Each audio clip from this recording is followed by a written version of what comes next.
ओडिशा समवाय कर्मचारी महासंघ सभापति गंजाम जिलार समवाय समिति कर्मचारी मान सभापति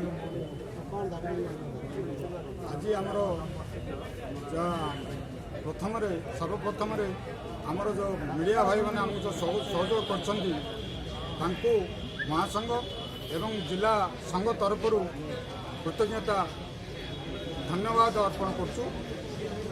आमर प्रमुख दाबी है आज्ञा समवाय समिति माध्यम समवाय समिति कर्मचारी माने बहुत दिन काम कर सरकार वर्तमान सुधा तांकर बहुत दाबी देइथिले सुधा कर्णपात करना।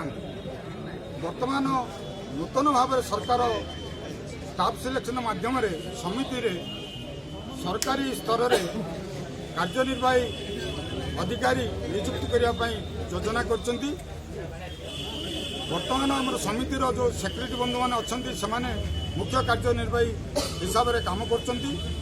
तेणुकरी सरकार जो नूतन कार्य प्रमुख मुख्य कार्यनिर्वाही नियुक्ति को प्रत्याहार करने आज मुख्य दाबी जेहेतु आम बहुत दिन है समिति रे काम करछु आमर योग्यता अच्छी आमर अनुभूति अच्छी आमको से जगार सरकार ग्रहण करी आमको से दरमा प्रदान करने को आमर राज्यर कार्यकारी कमिटी रे निष्पत्ति होती।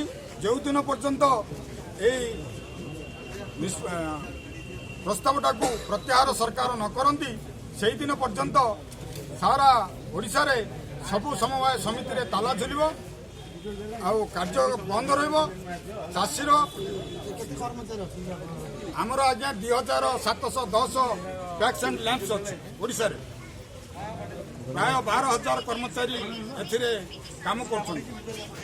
तेणुकरी धारणा जिते दिन पर्यंत सरकार ये दाबी को ग्रहण करना सेते दिन पर्यंत आमर धारणा अब्याहत रही।